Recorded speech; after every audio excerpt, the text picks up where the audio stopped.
Welcome to another session of History by Lou.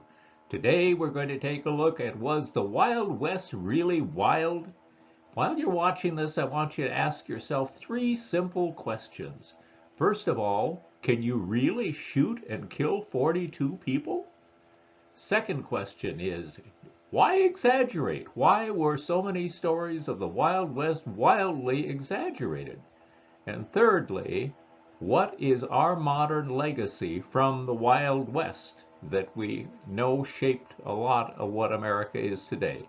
Anyway, ask those questions as you listen and you watch, and we'll get on with it. Today, we tackle a subject called Was the West Really Wild?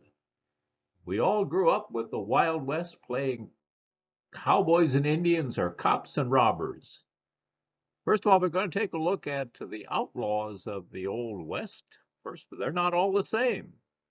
There were career climbers, and these were outlaws who started with small cattle rustling. They graduated to horse theft and eventually tackled big scores like banks and trains. They weren't known for excessive violence and might even be considered charming by some. And there were some violent outlaws. Robbery and theft alongside a reputation for brutality. They weren't afraid to use their guns and cause significant harm beyond stealing, and they did a lot of killing along the way.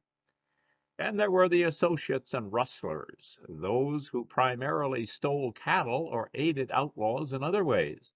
While likely proficient with guns or self-defense, they weren't the masterminds behind the major crimes. So who were some of these people? Most notorious probably of all were the Wild Bunch. They were Butch Cassidy, whose real name was Robert Leroy Parker, and the Sundance Kid, Harry Alonzo Laudabow. They worked up from cattle and horse theft. The two made a living by robbing banks and trains. They became known as the Hole in the Wall Gang or the Wild Bunch. This group included Longbow, Harvey Logan, known as Kid Curry, Flat-Nosed George Curry, Tom O'Day, Al Smith, and George Smith. Hole in the Wall Gang, what were they? In 1899, four members of the Hole in the Wall Gang fled to the KC Ranch after the Wilcox, Wyoming train robbery, during which the dynamite used to blow the safe open instead blew it out of the train car. Nevertheless, there was enough loot remaining for them to grab and flee, but they encountered trouble along the way. After killing a deputy sheriff and having their horses captured, they split up and some of them walked to the KC Ranch, and then they hid from the posse. They soon learned that the posse was staying at the house across the river, so they made certain they were gone in the house in the morning. There's a picture of Hole in the Wall Valley, a broad area off in the other western part of Wyoming. Flat-Nosed George Curry. Flat-Nosed George Curry, and I love the colorful names some of these robbers and crooks had. His real spelling may have been Currie or Curry, was probably the locally favorite outlaw. He was well liked among the Hole in the Wall gang itself and known for kindnesses. Once the gang returned to find him camped outside, cooking food he had hunted rather than from their pantry. When asked why, he said it would be stealing to take food without their permission. Interesting sense of justice. George Curry was shot and killed April 17, 1900 by Sheriff Jesse Tyler while Curry was rustling in Grand County, Utah. And there is his body laid out, nice and cold and dead. Harvey Kid Curry Logan.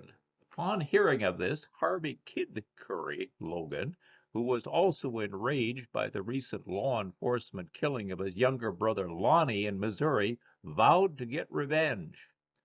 In May, Kid Curry rode from New Mexico to Utah and took revenge for his brother and Flat-Nosed George Curry's deaths by killing Sheriff Tyler and his deputy sheriff Sam Jenkins in a gunfight. Harvey Alexander Logan was known as Kid Curry, and he was an American outlaw and gunman who rode with Butch Cassidy and the Sundance Kids' Wild Bunch. Less well known than his fellow gang members, he was the wildest of the wild bunch, having reputedly killed at least 9 law enforcement officers in 5 shootings and another 2 men in other instances. He was involved in numerous shootouts with police and civilians and participated in several bank and train robberies. So what was his end? On June 17th, 1904, June 7th, rather, 1904, Kid Curry was tracked down by a posse outside of Parachute, Colorado.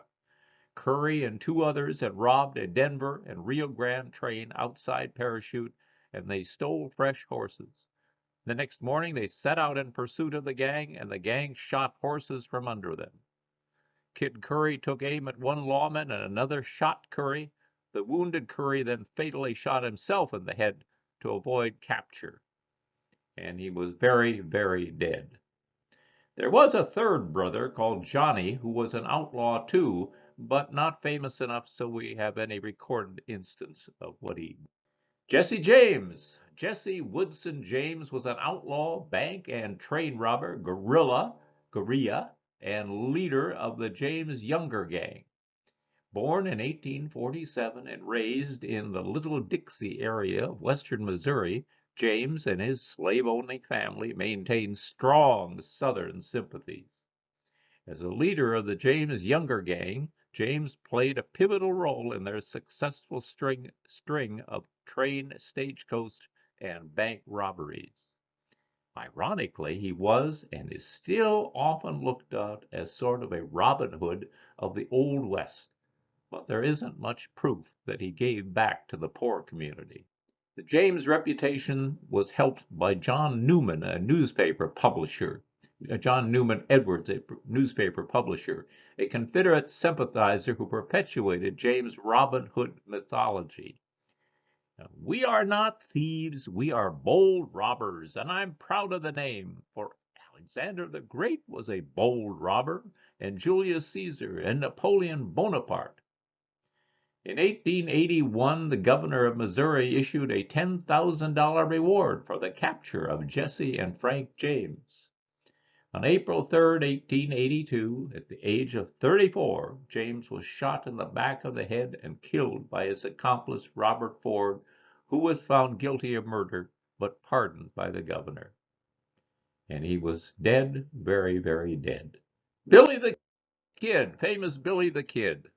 Usually, a nickname like the Kid would not give someone such a rough reputation, but Billy managed to pull it off.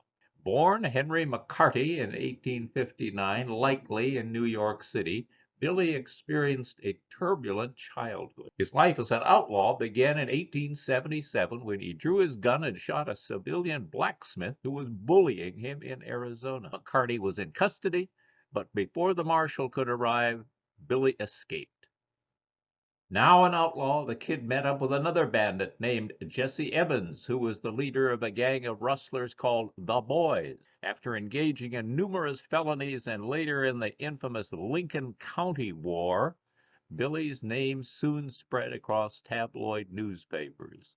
With a $500 reward on his head, and $500 in those days was a lot, he was eventually gunned down in New Mexico by Sheriff Pat Garrett on the 14th of July in 1881. He was only 21 years old. Butch Cassidy, which really was a shortening up of Butcher Cassidy, a nickname he was given.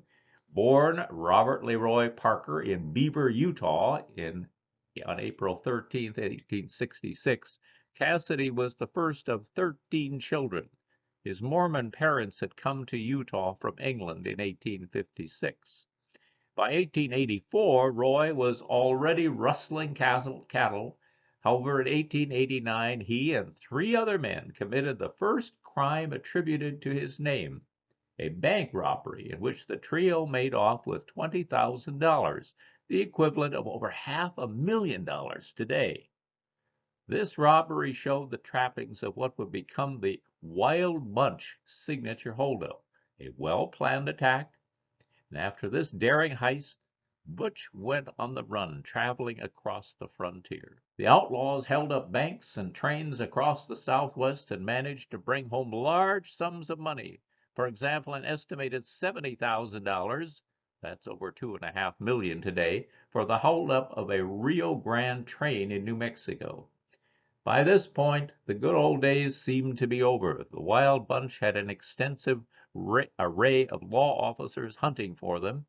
So, with the law enforcement hot on their trail, Cassidy and Longabaugh, or in other words, Sundance Kid, fled to Argentina. Eventually, Cassidy went back to robbing trains and payrolls up until his alleged death in a shootout in 1908 in Bolivia. Harry Alonzo Longabaugh. Harry Alonzo Longabaugh, born in 1867, was known as the Sundance Kid, and he was an outlaw and member of Butch Cassidy's Wild Bunch in the Wild West. Longabaugh was reputed to be the best shot, fastest gunslinger of the Wild Bunch, a group of robbers and rustlers who ranged through the Rocky Mountains and Plateau Desert regions of the West in the 1880s and 1890s. About 1900, the Sundance Kid joined with Butch Cassidy and a girlfriend, Etta Place. And in 1901, they eventually drifted to New York City and then went to South America, where they set up ranching in Chubut province in Argentina. In 1906, he and Cassidy returned to outlawry, robbing banks and trains and mining interests in Argentina, Bolivia, Chile, and Peru. He was shot and killed alongside Butch Cassidy in Bolivia in 1908, although there is some vagueness about this and it may not be 100% true, but it was made into a famous movie because it was a good story to tell. John Wesley Hardin, one of the worst. Born in 1853 in Bonham, Texas, to a Methodist preacher, Hardin displayed his outlaw nature early. He stabbed a classmate as a schoolboy, killed a black man during an argument at age 15. As a supporter of the Confederacy, claimed to take the lives of multiple Union soldiers soon after. There are many violent acts stemming from Hardin's strong hatred of freed slaves. Later, Hardin murdered 3 more men, soldiers who were attempting to take him into custody. Hardin moved to Navarro County, Texas, where he became, ironically, a school teacher for a brief period of time. This was followed by work as a cowboy and poker player, but this resulted in him killing another person in a gambling row.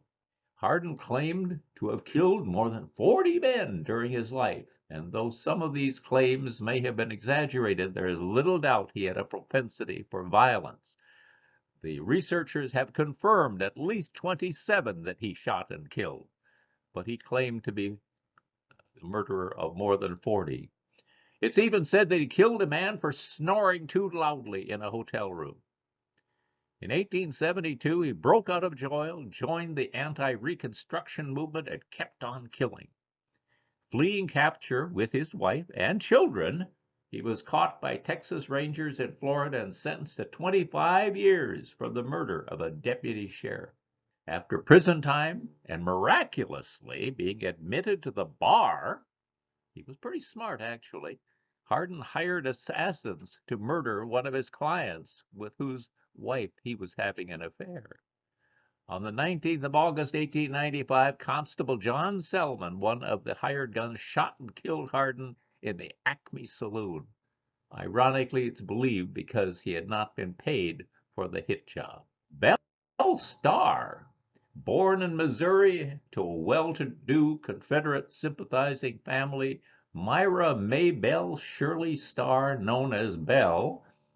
The Bandit Queen was a teenager in 1864 when Jesse James and his younger gang used her family home as a hideout. Starr married 3 outlaws, Jim Reed in 1866, Bruce Younger in 1878, and Sam Starr, a Cherokee, in 1880. It was from this point that Belle was said to act as a front for bootleggers and harbored fugitives. A crack shot with a pistol and an excellent horsewoman, she carried 2 revolvers and cartridge belts and high-top boots, and always insisted on behaving like a lady, and she even rode side saddle. Just shy of her 41st birthday, February 3rd, 1889, Starr was ambushed accompanying her then lover, Bill July, to Fort Worth to face criminal charges. The petticoat terror of the plains was discovered the next day face down in the mud. Suspects included an outlaw with whom she was feuding, a former lover, her husband, and her own son. The killer of Belle Starr was never identified. And then there's Bill Doolin. William Bill Doolin was a bandit outlaw and founder of the Doolin-Dalton gang. Born in Arkansas in 1858, William Doolin was never as hardened a criminal as some. He became an informal ranch foreman, was considered trustworthy and capable. By the 1890s, Doolin involved himself in bank and train robberies. He was a meticulous planner and never got caught in the act or seriously wounded. Doolin and his gang performed daring heists until 1895, when law enforcement forced them into hiding in New Mexico.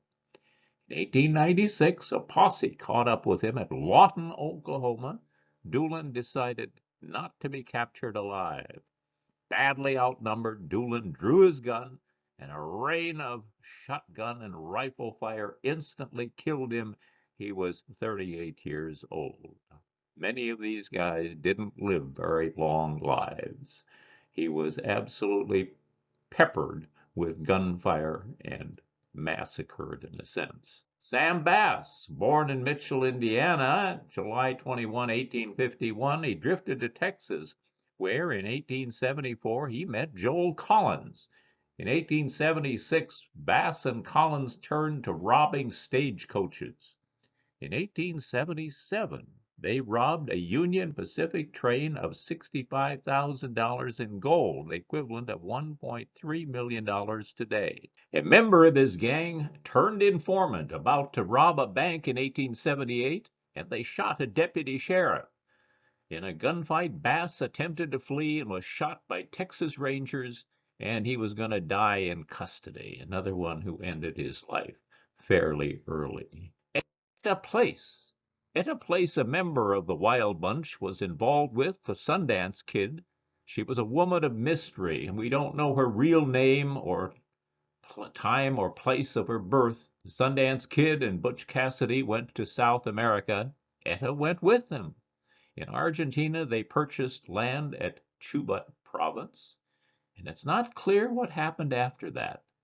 She may have moved to Denver, or she may have returned to South America and was killed along with Butch Cassidy and the Sundance Kid in Bolivia.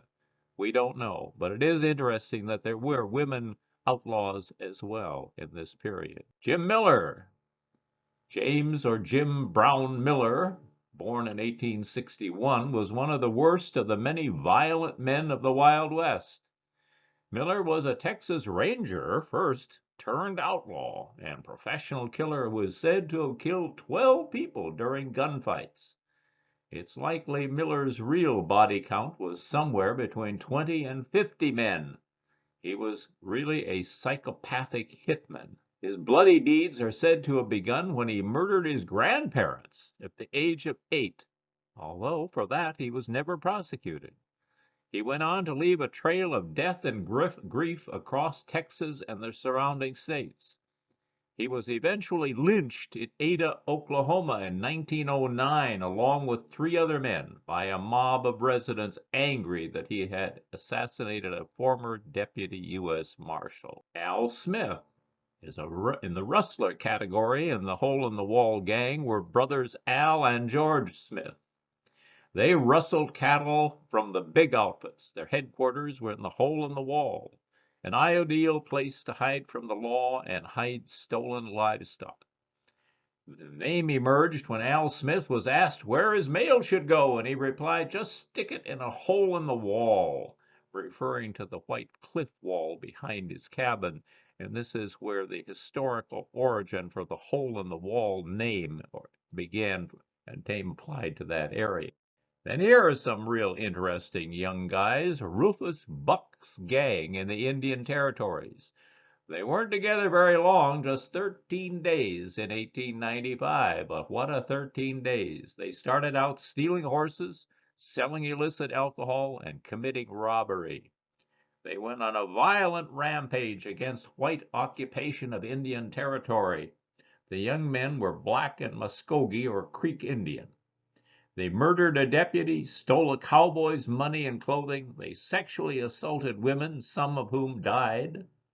Finally, catching up with them, they refused to surrender, and it sparked a 7-hour shootout.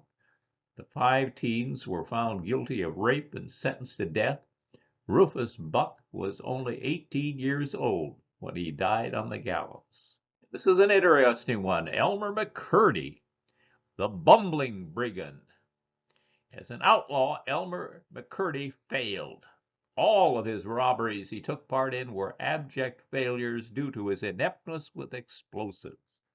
First, he destroyed most of the booty along with the safe.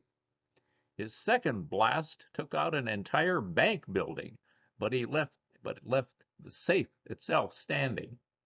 For his third and final robbery, he hit up the wrong train, walking away with just $46 and some whiskey instead of the $400,000 he had set out for. Days later, he was shot dead by lawmen. And that's just the beginning of McCurdy's bizarre tale. Nobody claimed his body. The undertaker propped the embalmed McCurdy in a corner of the funeral home, and charged a nickel per view. A few years later, carnies claimed to be McCurdy's brothers took the body on the road as a sideshow attraction. McCurdy's remains were passed to various amusements, winding up covered in neon paint in an abandoned funhouse. In 1976, the corpse was discovered during a television series shooting on location. When the crew member moved what he thought was a mannequin, McCurdy's arm fell off, revealing human bone and tissue. It's another lovely lady, Pearl Hart. Pearl Hart committed one of the last stagecoach robberies in the United States. She was just over 5 feet tall and looked much younger than her 28 years, and she was called the Girl Bandit. She robbed the stagecoach's passengers while her accomplice, Joe Boot, held them at gunpoint.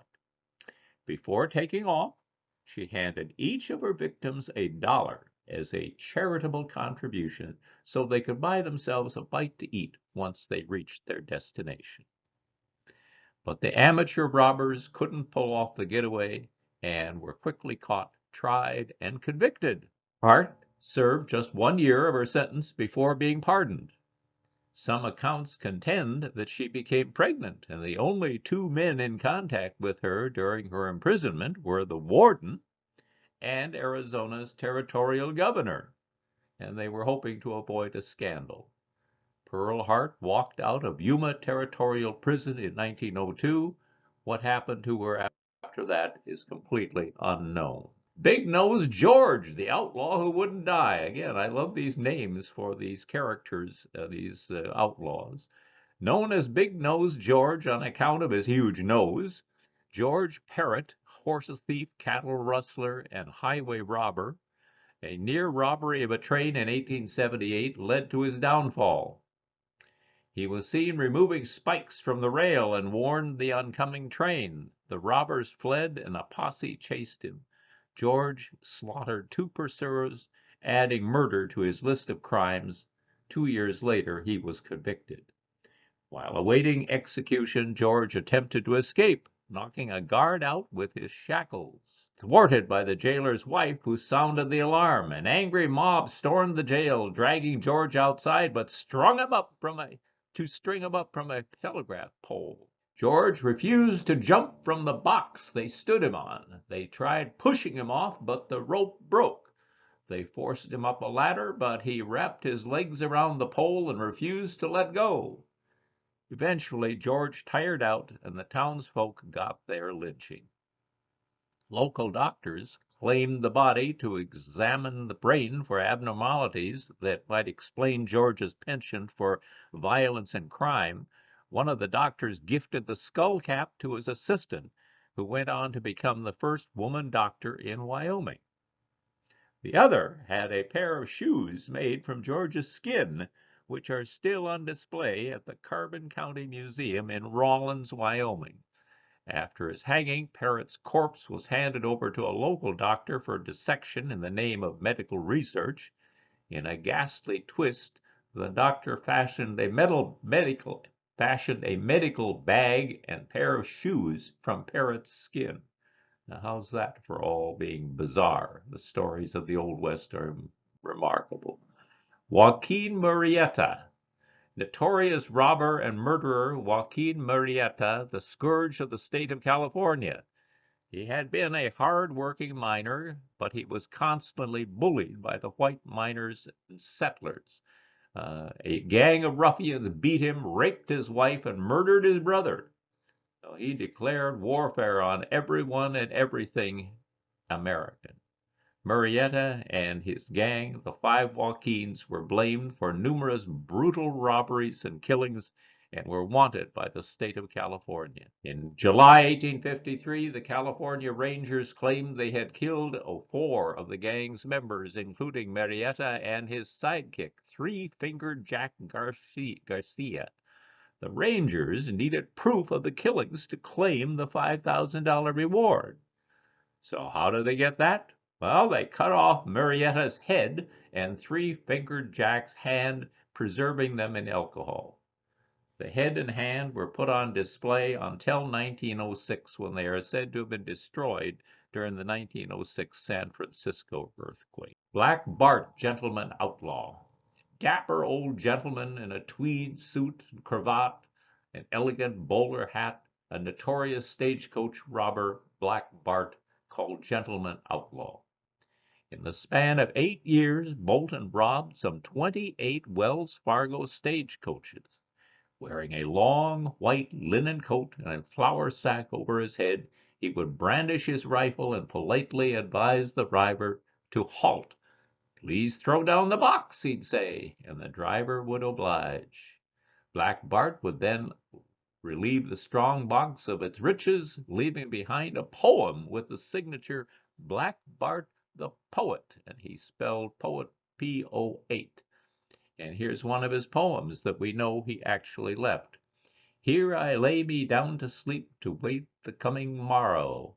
Perhaps success, perhaps defeat, and everlasting sorrow.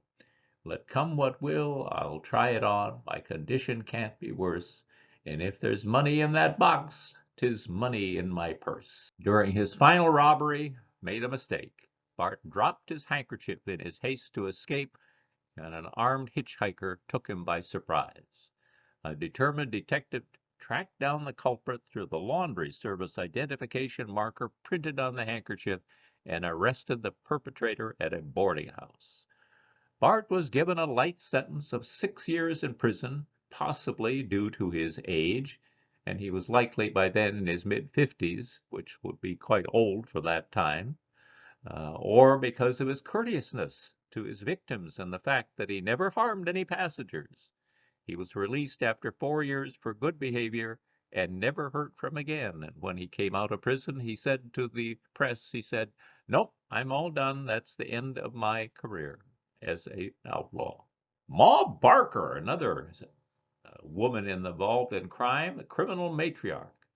Arizona Ma Barker was the mother of 4 sons who would go on to form the notorious Barker Carpus gang in the 1930s. Her maternal instincts and refused to abandon her criminal sons earned her notoriety as a matriarch of crime. In 1935, Ma Barker died in an FBI raid on their hideout in Florida. Ma's involvement in crime was likely exaggerated during the 1930s media frenzy, but it's labeled her a female mastermind behind one of the most dangerous gangs in the Wild West. Wyatt Earp, from lawman to outlaw. Wyatt Earp is synonymous with the Wild West era, and his life story has inspired endless stories and legends. He was a buffalo hunter, a saloon keeper, and a lawman. He was It was the infamous 1881 gunfight at the OK Corral and his involvement in the Vendetta Ride that catapulted him and made him famous. He was involved in multiple shootouts, both in line with his duties as a lawman and due to personal feuds. In his later years, he left law enforcement and engaged in gambling, horse racing, and prospecting. Earp's death in 1929 marked the end of an era. Tom Horn, hired gun. Gunman, scout, detective, and assassin. His life moved between law enforcement and criminal activity, and this is pretty common with many of these guys. Sometimes they were involved in law enforcement, and sometimes they were on the other side of the law.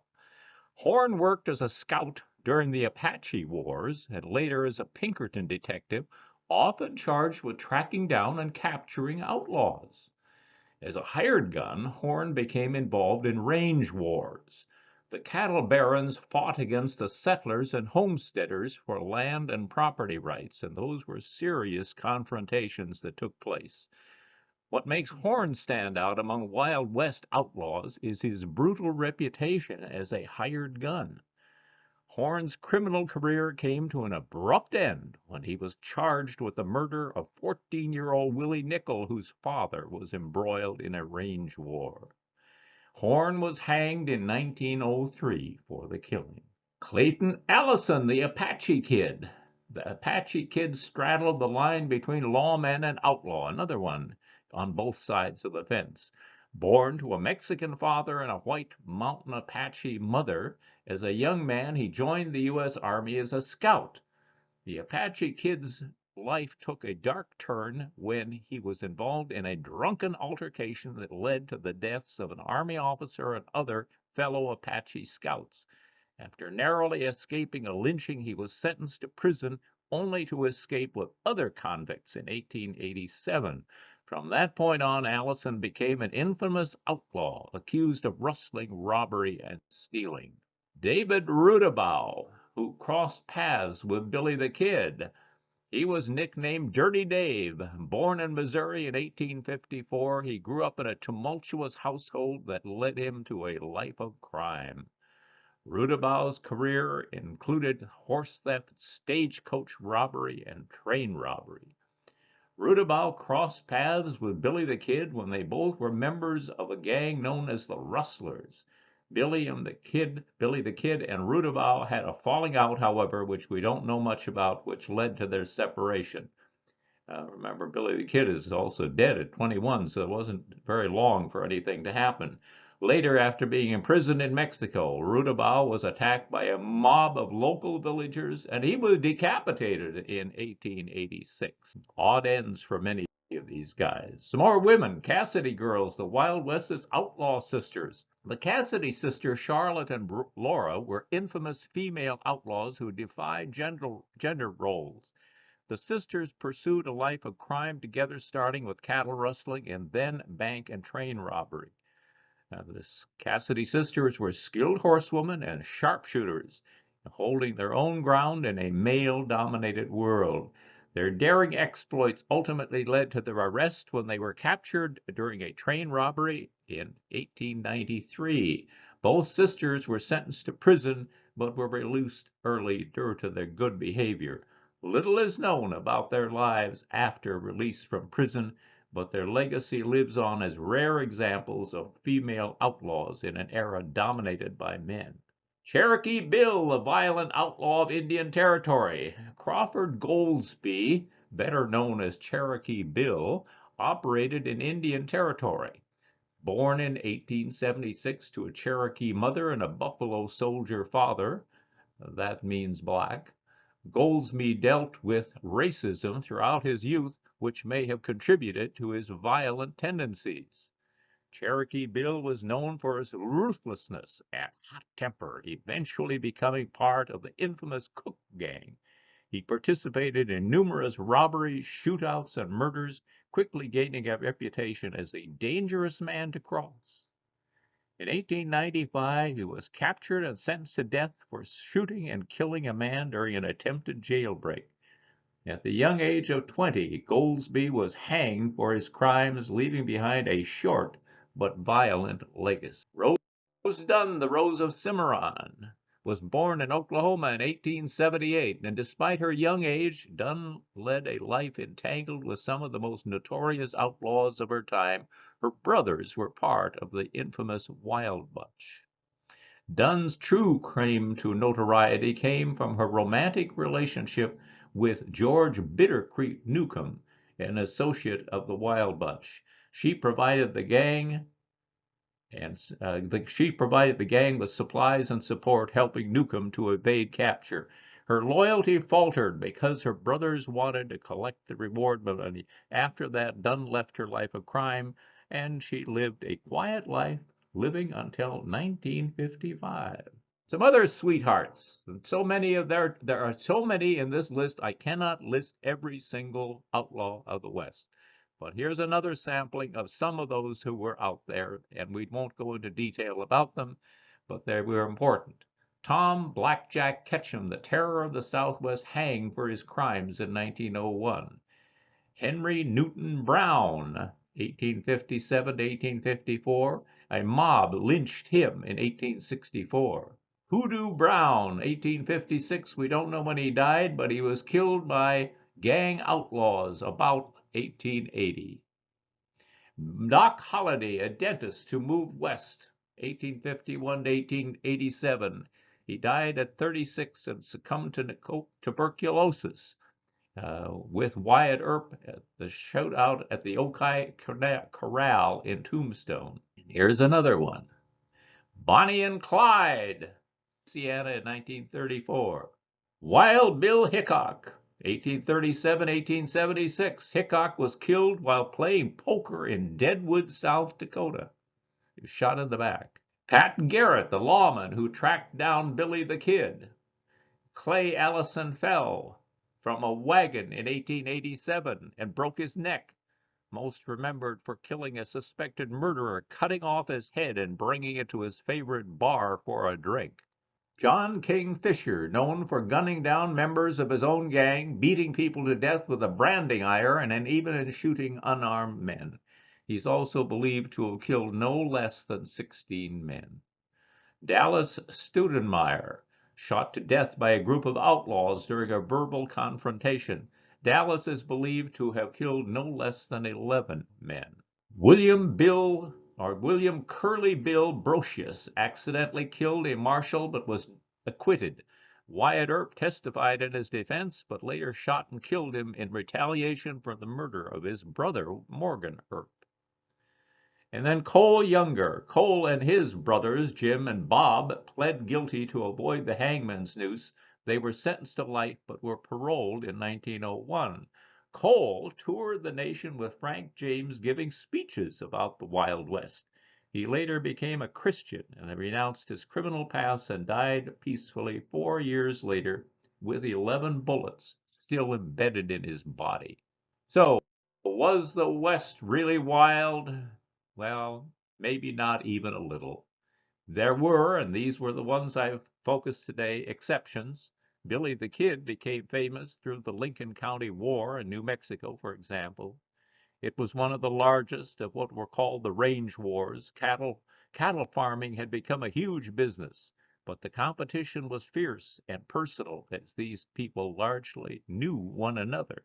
There weren't that many people in the West to actually. So the least scrupulous began hiring men to rustle, steal, and steal cattle from their competition. This led to the cattle farmers hiring men to defend their stock, which led to shootouts and bad blood, which led to more men for defense. By the end, it was devolving into small private armies having small but notable battles with each other. But stuff like that, it did happen, but it was an exception. Most of the grand stories about gunslingers were in actuality stories of pretty normal criminals who were caught in pretty normal ways. A gunslinger was rare and more like a serial killer. They would shoot men in the back, young guys with whom they were far more experienced. There is one, maybe two actual examples of high noon turn and shoot gunfight. ever. The shootout, the OK Corral, for example, and bandits, although the gangs are portrayed as normal, they were not. Cattle rustlers would form a gang, rustle cattle. Soon others would realize what was happening and get a couple of names from the local yokels who were involved. They would get a read on the roughly where they were hiding in the countryside, get together a posse, go out, find them, kill a couple, and arrest the rest, and bring the rest back to town for a show trial and hanging. And hanging was very common in that time, relatively speaking. Hangings were common, a form of violence in the Old West, but at that time that was true in the cities as well, and also, we know, throughout the South with racial hangings.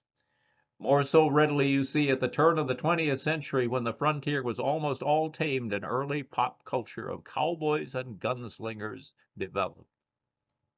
There were an early form of action movie, relatively cheap to make. It would remain wildly popular for 60 more years. Cheap books, adventure stories called penny dreadfuls because they originally cost a penny and were quickly and poorly written emerged, and they were very popular. And here are some examples of the new dime novels that came out during this period. And they were cheap and very, very thrilling little stories. Detectives, pirates, and wars were always popular, but the Western was likely the biggest. Buffalo Bill, as well, helped popularize the myth of the gunslinger. He was a fine trick shot master who was involved in some fighting on a variety of sorts.